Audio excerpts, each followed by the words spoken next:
Clive James was, I think, one of the earliest people I ever heard point out that not only is Australia descended from convicts, it's descended from jailers as well. It may well be that we are a nation of nanny status, and that people like you and me are an absolute rarity. That those of us who recognise the principles of freedom, individual choice, personal responsibility, we're the weirdos, and everybody else is the overwhelming majority.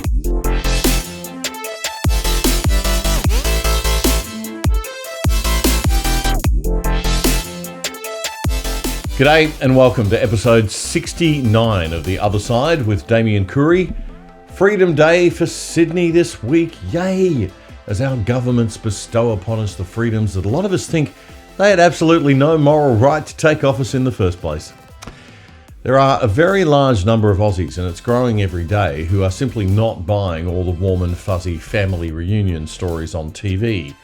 Instead, we're asking, why were these families separated in the first place? So, are Aussies really true blue? Do we like to be rugged and independent and self-reliant? Or are we truly red? Do we love our nanny state and our welfare and want Big Brother socialist government to take care of us no matter the cost? COVID seems to have revealed we're not too true blue at all, and former Senator David Leyonhjelm, a libertarian freethinker, tells us he thinks Australia is less anti-authoritarian convict and pioneering free settler these days, and much more the happy jailer and dobber. We explore the true nature of Aussie culture and psychology. Our podcast-length interview with David coming up at the end of the show. Uphold the right is the motto of Victoria's 20,000 strong police force. But when the police force is being used by the government to enforce questionable rules and regulations that are political, what exactly is the right? And how does a caring, good police officer discern it? This week, Matt Wong, our very own founder here on the Discernable platform, was approached by one police officer, an acting senior sergeant no less, who on Friday appeared in a long interview with Matt to explain her concerns and dramatically resign on air. The interview made mainstream news headlines over the weekend. A senior Victoria police officer has sensationally quit the force. Crystal Mitchell claims her colleagues don't believe in the enforcement of the Chief Health Officer's directions. Dougal Beattie has more. In uniform and on camera, a sworn officer of 16 years now pulling the pin on her career. The consequences of me being here today is that I will be resigning from Victoria Police effective the end of this interview. Acting Senior Sergeant Crystal Mitchell appeared in an extraordinary online interview last night, claiming her colleagues on the front line are suffering and no longer want to enforce the Chief Health Officer's directions. Matt began the interview with Acting Senior Sergeant Crystal Mitchell by asking her why she decided to come forward and speak out. There was a big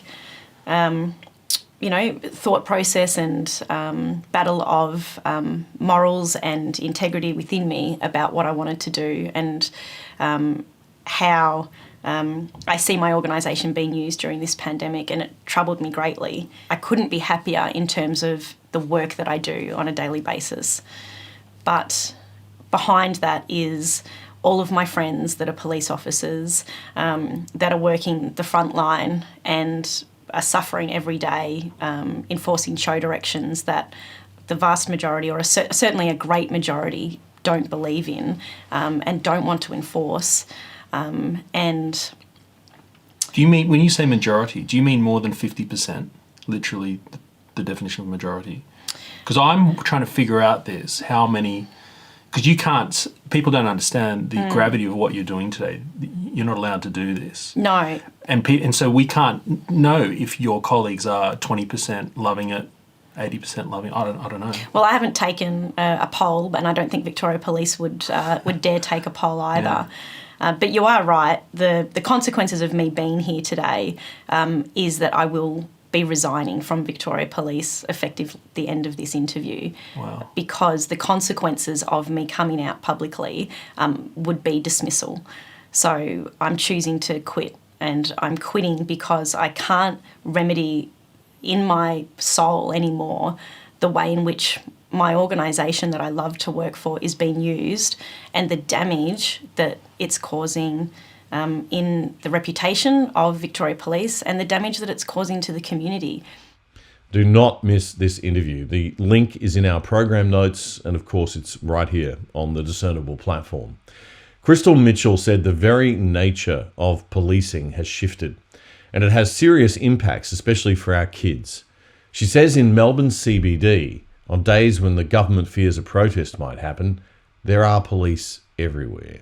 Doing their reassurance patrols, which they're not reassurance patrols. You're not reassuring anybody in the community. You're scaring people in the community that there's that many police out in the city, trying to stop mass gatherings or what have you. And the police don't want to look you in the eye. You don't want to look the police in the eye. There's this air of uncomfortability about it all. Is that new? It is. It absolutely is new. I used to love doing foot patrols. I loved it. There was such a great way to connect with community. You would have parents that would bring their children up to you, and you would have those conversations so that children would be encouraged to know who they could go to when they're in trouble. Yes. Crystal says the way in which policing is happening has changed a lot, and a lot of it has shifted to focus on the Chief Health Officer's directives. That are infringements on your everyday liberties and rights to just freely live in a democratic society. And I guess it's not something that any police officer, when they signed up to be a cop, ever thought that they would have to do or want to do.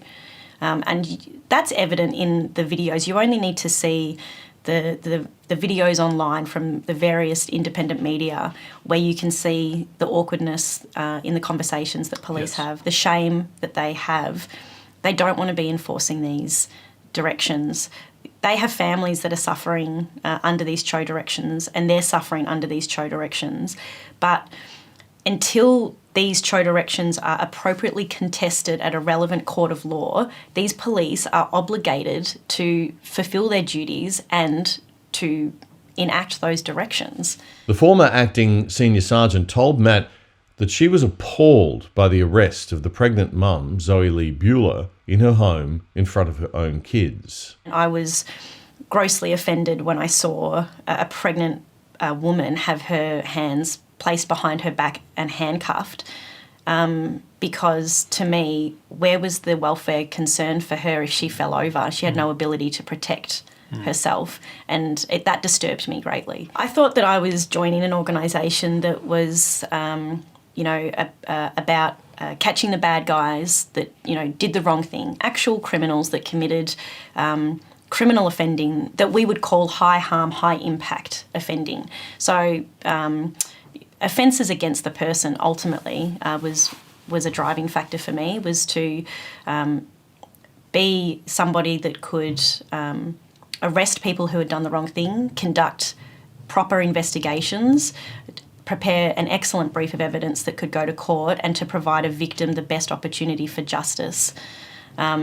We talk about having a victim-centric police force, and it's my opinion that that has absolutely gone out of the window since these CHO directions have come into play, because instead of having these police officers investigating high harm, high impact offending and providing victims the opportunity to have their day in court and to receive justice, those police officers have been taken off those investigations to go and walk the streets of Melbourne to make sure that people don't gather to protest against something that is having significant impacts on their lives.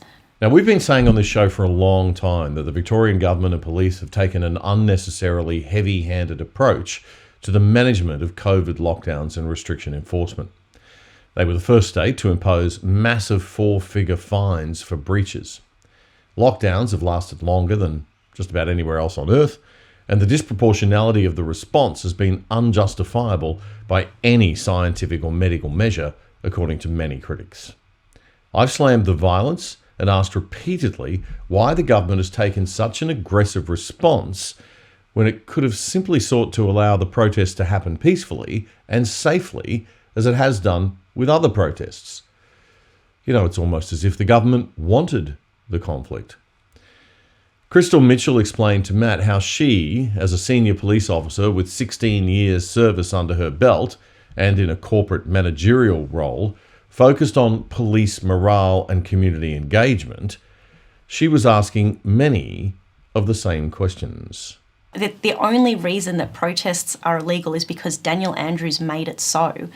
And I think that it was absolutely within his ability and his administration's ability to work with Victoria Police to ensure that people could still fundamentally, peacefully protest safely during a pandemic. I mean, he's been able to make exemptions and provisions in other circumstances. Brothels were allowed to stay open during the height of one of our blowout cases. Brothels were allowed to stay open. You explained to me how you can maintain a safe distance in one of those circumstances, yet he's not been able to work with Victoria Police or anybody to say, okay, well, look, but the right to peacefully protest is a fundamental human right. Let's make sure that we still allow our citizens to do that. And try and make it safe or something. And try and make it safe, absolutely. And I think that we could have done that because Victoria Police in the past has had an excellent relationship with various protesting cohorts in terms of organising those protests and making sure that they occur safely. So by Daniel Andrews making protests illegal, he is responsible for the increase in violence that has occurred as a result from police and from protesters, because the police are now there to enforce a law that says, well, you're here and I have to arrest you and I have to fine you.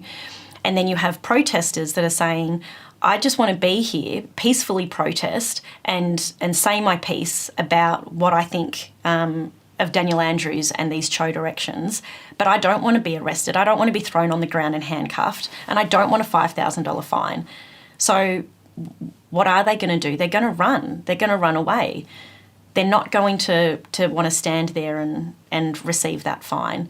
And so by making it illegal, Daniel Andrews, in my opinion, has escalated the violence that is occurring and has occurred on both sides. That's the very brave and the very wise Crystal Mitchell there, speaking to Discernable's very own Matt Wong in an interview not to be missed. Crystal had to quit after that interview, of course. It's a pity.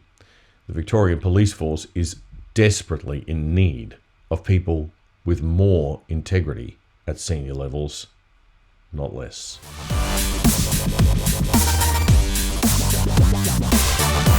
New South Wales Premier Dominic Perrottet continues to be vilified by the ABC and the left-wing media for not being left-wing. It's quite unusual these days for any politician to be conservative or even a free market-loving liberal in Australia. Even the Liberal Party is shifting very left. Sky News' Alan Jones did a wonderful editorial on this bizarre reaction to the appointment of, God forbid, a Catholic with 6 kids to the premiership. Jones highlighted an excellent editorial in The Australian written by the brilliant Gemma Tognini. I can't remember anyone describing Chris Minns as a Catholic or Kevin Rudd or Malcolm Turnbull, though of course Tony Abbott copped it. Remember the mad monk? Gemma Tognini wrote a piece at the weekend about this in which she said, and I quote, "It's been a while since there's been so much national discourse around the family unit, parenting, parenthood, faith, and the number of kids a person might be raising." As she said, 6 children, a Catholic, you could almost hear disdainful eyebrows being raised from one side of the country to another. And she asks very significantly, how could we arrive at a place where in 2021 traditional values have been somehow weaponised? How a family raising their kids according to a faith is somehow not to be trusted. She further said, and I quote, "I don't understand the obsession. You could almost hear heads exploding all about the place in the face of what appears to be a contented, achingly normal suburban family, albeit with a batting average slightly higher than the standard 2.3. Good writing, Gemma. Bloody good writing. And some very good points that Gemma's making about just how perverse our culture seems to have become. But has it? Or is it just the elites who have their ideological knickers in a knot?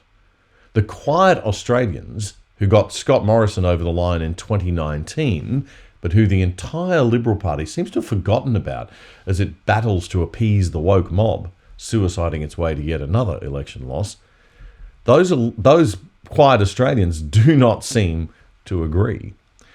As Alan Jones pointed out, many of the comments below Gemma's article were surprising. BJA wrote, and I quote, "The more I hear about Dominic Perrottet, his wife Helen and their 6 children, the more I like them." Giles wrote, "How devastatingly sad to see the ignorance of Christianity in our culture, but no surprise, considering it's been erased from public education." Alwyn wrote, "What if a government leader found something in their religious beliefs that would be of benefit to all society?" Terence wrote, "It's his policies and only his policies that I'm interested in. That said, it's nice to see such a young, happy, big family. Good luck to them." Nicholas, "Perrottet and his family are like a rush of invigorating air blowing through a modern Australia that feels in decline. We need some of that vigour now more than ever." Noel, "Reflect that the principal Christian doctrine is to treat others as you wish to be treated yourself. Who better to lead that than someone who professes that belief?" And Joseph nails it. "What we all have to understand is that the family is the enemy of Marxism. The family passes wealth from generation to generation, thereby keeping wealth away from the state. So as the march of the left continues, we should not be surprised, but we must be alarmed and fight back." So how do we fight back? Speak out.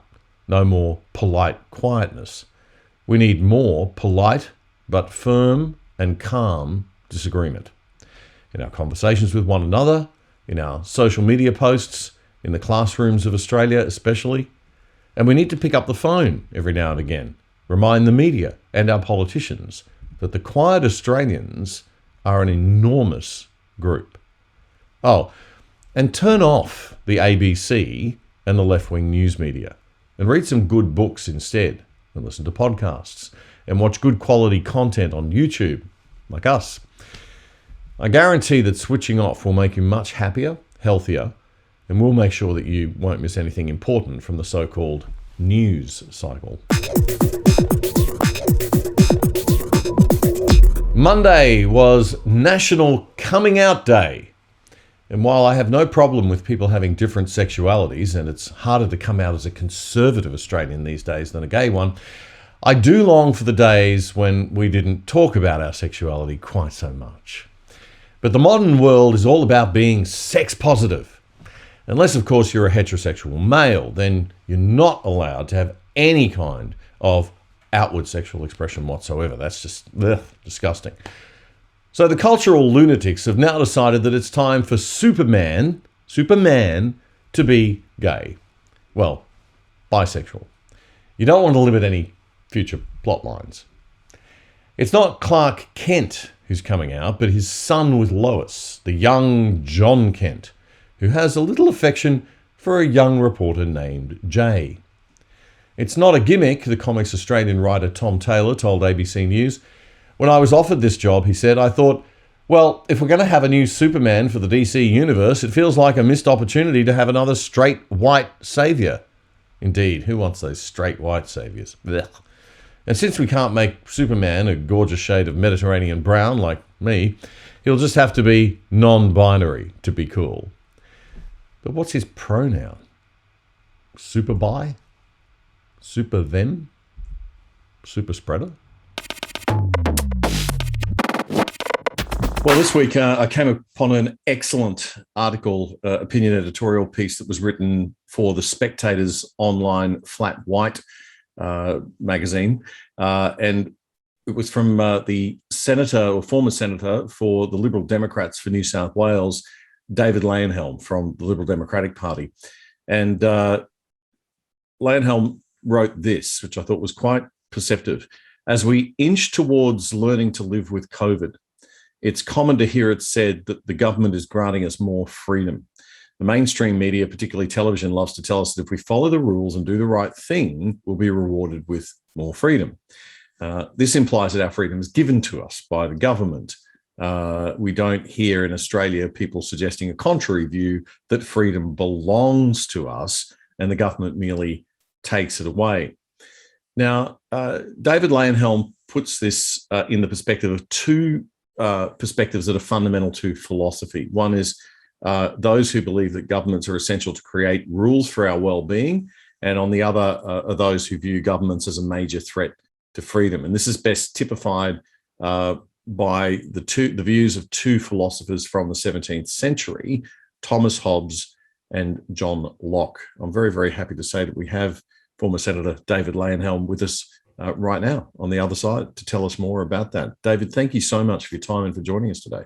Oh, Damian. Tell us, first of all, who Thomas Hobbes and John Locke were and what their views were. Well, they're both English philosophers. Thomas Hobbes was about 40-odd years older than Locke. He preceded him. He lived till the ripe old age of 90, which in those days was pretty phenomenal. John Locke was, as I said, about 40 years behind him. He was 1632 to 1704. He lived to 72, which is still not a bad innings in that era. They both wrote a monumental amount of work, and so there's a risk of over summarising and oversimplifying their work. But I think the essence is, as I wrote in that article in the Spectator, the essence of their contribution, at least to our current political philosophy, is where does the authority for a government come from? Right. And where do our rights come from? Do we have rights which we were born with, or do we have no rights? And the only rights we have are the ones that the government gives us. Hobbes had a very dismal view of society.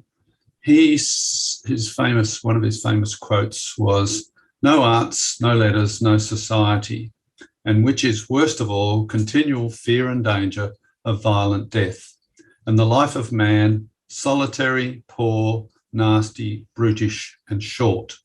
So in other words, he didn't think much of human beings. He was an optimist. Yeah, well, that's right.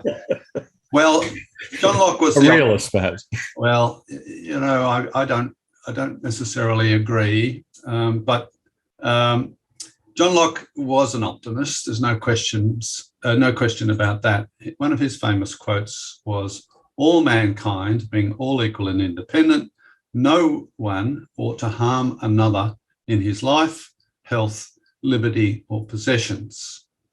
So big difference. Now, Locke's view was a man is basically industrious, just gets on with life and looks after what's theirs. But in order to protect private property, you need to work together. So Locke was the libertarian of the two, you would say, and Hobbes was what? Far more in favour of large government.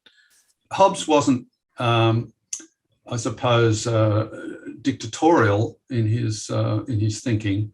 He was more a matter of practicality, that you can't do anything by yourself.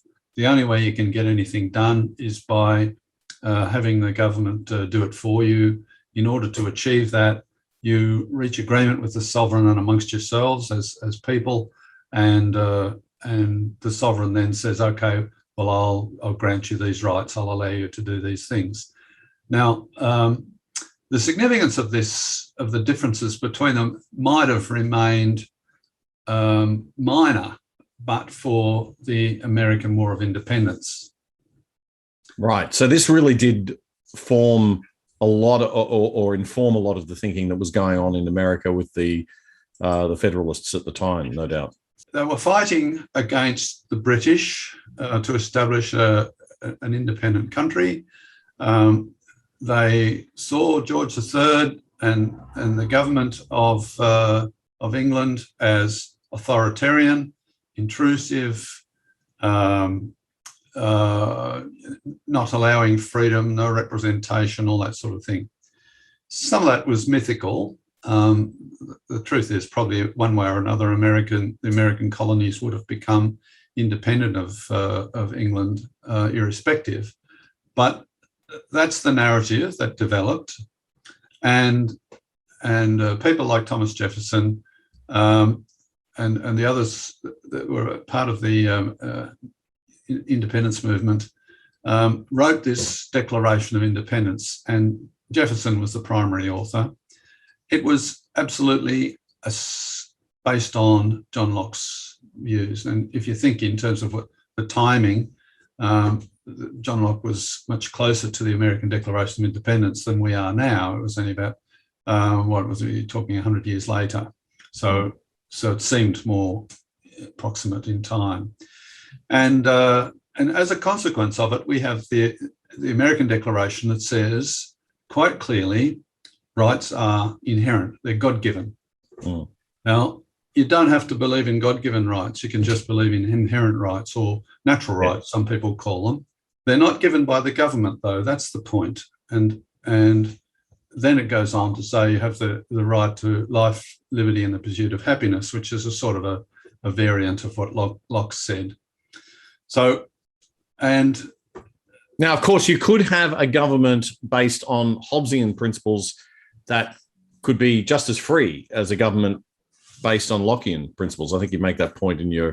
I do make that point in the article, that you could do that. Yes, you can have a Hobbesian society where you have a government which is kind, compassionate, benevolent, or any of the other things you'd like it to be. But fundamentally, it's dangerous because at any time the government says, well, I don't approve of what you're doing, and there will always be variations of opinion about what ought to be done, that government then, under a Hobbesian scenario, has the right to intrude and say, well, I don't approve of that, therefore you shouldn't do it anymore. In a Lockean society, that's not the case. The Lockean government has to essentially justify every intrusion on our rights, and the people who are losing those rights have every right to push back and say, well, no, you're going too far, to remove the government, to remove the sovereign, whatever system of government it is, and replace it with another one. And so flash forward about 350 to 400 years, and here we are in Australia 2021, and this is the very issue, right? The question becomes, how Lockean are we? We've always thought of ourselves as being very similar to the United States, having these fundamental rights of freedom and liberty that can't be taken away. But we've seen very much that our society, not just our governments, we can't just blame the governments because they're reacting to the polling. It is our society, it is our fellow Australians that welcome and want, to a certain extent, to be parented in a nanny state, to be locked down, to be kept safe with border closures and restrictions of movement and heavy policing enforcement of things like mask wearing and modifications to social behaviour. So can we really call ourselves a free nation anymore? Are we really a liberal democracy, do you think? Well, the last part of your question, are we a liberal democracy, is, I suppose, a relative question these days. Compared to North Korea or Cuba or somewhere like that, we are a liberal democracy. But are we a liberal democracy in the Lockean sense? That's probably, the answer to that is probably no. I like to compare the reaction to the COVID restrictions in America to Australia to sort of highlight that point. Last year, relatively early on in the pandemic with lockdowns, there were demonstrations in Michigan against the lockdowns. There was no vaccine on the horizon at that point, but they were pushing back against lockdowns, arguing they were disproportionate to the risk from the disease. It was evident even in those days that the disease was mostly a relatively quite low mortality, really, and mainly a problem of older people or those with comorbidities, serious other conditions. So there was, even in those early days in Michigan, and they occupied the state parliament house, and some of them were armed as well. Nobody saw that as a particularly significant thing. Move forward to this year, apart from the fact that it was a protest, and protests are a democratic right. Protesting against the government's policies are an indicator of a free society, or a free society, I suppose, the best term I can think of at the moment. Roll forward to this year, we have Florida, for example, making it illegal to impose mask mandates and lockdowns. I think Texas has done away with them all, and I think there's a state ban on local lockdowns and all that sort of stuff. So there's significant pushback. But they also have examples of almost as bad as what we got in Melbourne and Sydney. There was the New York situation where it was a very severe lockdown. California's been under a very strict lockdown for quite a long time, and even now it's they've still got plenty of rules in place. So it's not everywhere, but my point is that when you look at the pushback, it's identifiable, it's recognisable, we can see it. If you look for signs of pushback here, you struggle a fair bit. It took until this year before there were protest marches in either Sydney or Melbourne. And you know, I think the protesters were brave and doing, you know, what they thought was appropriate, but they didn't get the mass outpouring of people onto the streets as occurred. No. That's something that always surprised me too, coming from Hong Kong, David. You know, I lived in Hong Kong for nearly 20 years and lived through the protests, and the slightest change of laws by Beijing that might have, you know, breached the mini-constitutional basic law agreement between Britain and China over Hong Kong that's supposed to be enforced until 2047, obviously isn't now, but anything back before 2017 that was just slightly infringing upon that basic law agreement, and the people would hit the streets in the hundreds of thousands. Yes, they understood that threat to liberty, and I think you made the point in the article very nicely where you said Australia's never gained its independence through war and has nothing resembling the Declaration of Independence, and notwithstanding our convict history, we're more like the jailers than the miners at the Eureka Stockade.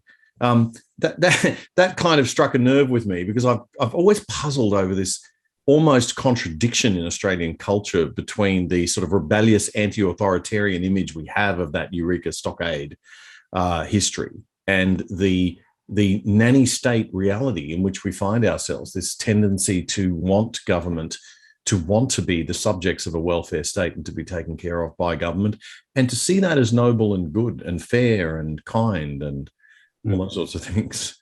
Yes. This COVID epidemic and the reaction to the government's response to the COVID epidemic has highlighted aspects about Australian character that I must admit I didn't really know were there. I thought the larrikin anti-authoritarian streak was deeper than it is. It is. I mean, you know, essentially a larrikin is not a very deep thinking person. So the anti-authoritarianism, I think, is nothing more than larrikinism. But if you look at Australia's history, you can explain it in those terms. There was always a convict element, and they weren't anti-authoritarian, but they were anti-authority. So there was an element, there's an element of that still, and I think that's more prevalent in Sydney than it is in Melbourne.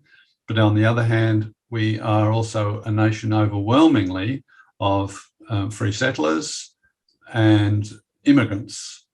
And our culture is, and there's the jailers point that I made in the article, and that's not original. Clive James was, I think, one of the earliest people I ever heard point out that not only is Australia descended from convicts, it's descended from jailers as well. But you know, Australia was very concerned about responsible government, orderly government. It was a military government in the early days. People were expected to obey the law and do the right thing. And now we hear those terms over and over and over again just in the last 18 months. That culture has survived. Now, in some of our immigrant cultures, there is a different viewpoint. I think Sydney was on the verge of a fair bit of blowback with the lockdowns in the western suburbs, and some of the people who were subjected to that came from countries where they knew what authoritarianism looked like, and they were seeing it, and they didn't like it. And I think the government probably heard those noises and thought, yes, okay, we better not push this bear any further, or there might be some reactions. But we don't know. We don't know. That's just supposition on my part about them and the government as well. It may well be that we are a nation of nanny status, and that people like you and me are an absolute rarity. That those of us who recognise the principles of freedom, individual choice, personal responsibility, we're the weirdos, and everybody else is the overwhelming majority. That's quite. I certainly feel like a weirdo and an outsider here now, I must say, but I didn't feel that way 20 years ago when I left. Yes. So I do think that there has been an unusual shift in the past 20 years, and I'm not sure where or why it came from because I haven't been here to see it. Mm-hmm. But I often say that, you talk to expats over that 20-year period in Asia or in other parts of the world, and they would comment on Australia sort of shifting slowly towards this more nanny state, I want government to take care of me, welfare state mentality. Yes. And losing its kind of entrepreneurial spirit and drive, and pontificating all sorts of reasons as to why that might be. But I guess, it's always, perhaps has always been there, as you say. Does it worry you for the future? Absolutely worries me a great deal. When I see the looking the other way or the excuses for the police brutality, both in Victoria and New South Wales, the only reason we didn't have equal brutality in New South Wales was because the police were more successful at preventing the protesters from actually turning up to the protest. Oh yeah, they were just as fierce, and we saw the Liberal Party government go just as hard, right? Yes. They were there's no excuses there. Yeah, they were going in to crack heads, and they were going to beat the protesters up, and then they were going to blame the protesters for the violence. It was a well thought through strategy, all prepared, all ready to go. And so just because it was worse in Victoria doesn't excuse us in New South Wales. But the looking the other way in most of the media, the excuses that I heard from otherwise normal people has alarmed me. I mean, we have never in our past, certainly not in my memory or even my historical memory, seen a society where police beating up people, shooting people in the back, attacking elderly people, for such minor things. It's disgusting. It's profoundly disgusting. It's disgraceful. It's an absolute disgrace. I scarcely recognise the country. I've been well aware of the nanny state situation. I actually chaired a nanny state inquiry, or a Senate inquiry into the nanny state when I was in the Senate. We looked at a whole series of nanny state issues, and there was no shortage of them. I had lots of submissions, and there were plenty of people lining up to talk about their favourite imposition that achieved no purpose. But very, very few of them joined the dots between their issue and everybody else's issue and looked for the common thread. What is it about our society, our government, our thinking, our politics that says one day it's okay to force you to wear a bicycle helmet, another day it's okay to force you to wear a mask or to beat you over the head when you don't wear a mask? What is it about our society that says that these things are okay, and personal responsibility is not our expectation? Some of it can be traced to the welfare state. We know for example, that expectations of government being there to look after you, provide a safety net for you.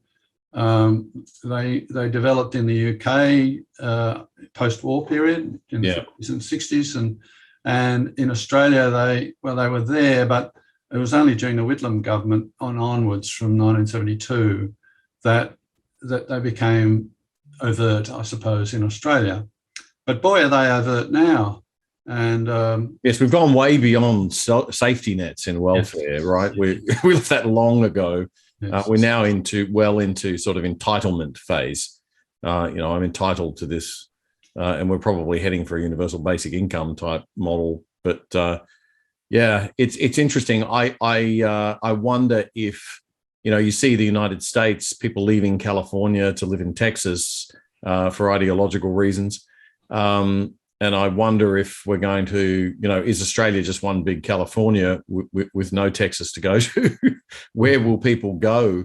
There's a great deal of discussion in social media now about people wanting to get out. Where will they go? I think many will choose a less well-developed country, simply because even if the intention is there to impose a nanny state and regulate them in the same way that occurs here, there isn't the resources to do it. And so Thailand, for example, is a possibility. One of the countries that I used to look at as an alternative to Australia is New Zealand. And the Cato Freedom Index, New Zealand always comes out close to the top, higher than Australia. And had it not been for their lockdown and their COVID zero mentality, then it may have remained an option. Very woke, though. New Zealand is an incredibly woke culture, and it's getting worse as time goes on. I mean, it is at the moment. But so is it here, and so is it the UK. And you really have to go to Eastern Europe or Asia to get away from that. It's everywhere. The US is incredibly woke these days too. So where do you go to get away from that? I think the pendulum will swing on wokeness. There's a limit to how much of that nonsense you can put up with. What there isn't a limit to is nanny state stuff. Where's the limit to that? I can't see it. People like the idea there's somebody out there going to wipe their nose and pick them up again if they fall over. And that's the bit that this whole pandemic has demonstrated, that Australians like that. That's why there's still lockdowns in Queensland and Western Australia and South Australia and Tasmania. They've been evidently doing focus groups. I just about guarantee they've been doing focus groups. And the feedback from the focus groups was, oh, yes, you've got to look after us, keep us safe. There'd be hardly anybody like you and me sitting there saying, I'll look after myself, thank you very much. I don't need you to look after me. Let me make my own choices. The reality is that, people like us will leave and, we'll take our capital with us. We'll take our entrepreneurial drive with us. And there are many, many thousands of people who have probably more entrepreneurial drive and capital than you and I that'll do the same thing. Yes. And then there won't be any taxpayers to pay to pick people up and wipe their nose for them. And that's how it all begins, the decline of, and perhaps the big lesson to be learned. But you would think after the 20th century, we wouldn't need to go through the lesson so many times. But it seems like people still don't get it. I used to think that we'd learned that lesson, but obviously we haven't. Yeah. On that perhaps not chirpy note, thank you very much, David, for joining us on the other side. And I hope it's the first of many visits you'll make to the show. Thank you very much. Hi, this is Damian Coory. If you enjoyed this episode of The Other Side, please like, subscribe, click every button and bell you possibly can on whatever platform you're on, and please tell your friends. That's the number one way you can help us grow. If you'd like to join our VIP WhatsApp group and never miss an episode, because we'll send you a link as soon as they come out, just send us an email first on theothersideost@gmail.com. asking to opt in, and we'll add you to our VIP group. We'll send you a link so you can add yourself. It's a one-way group, not a chat group, so you won't be bombarded with messages or anything like that. And if you'd like to join the Discernible crew and get all the content from our platform, you can do that at discernable.io. discernable.io.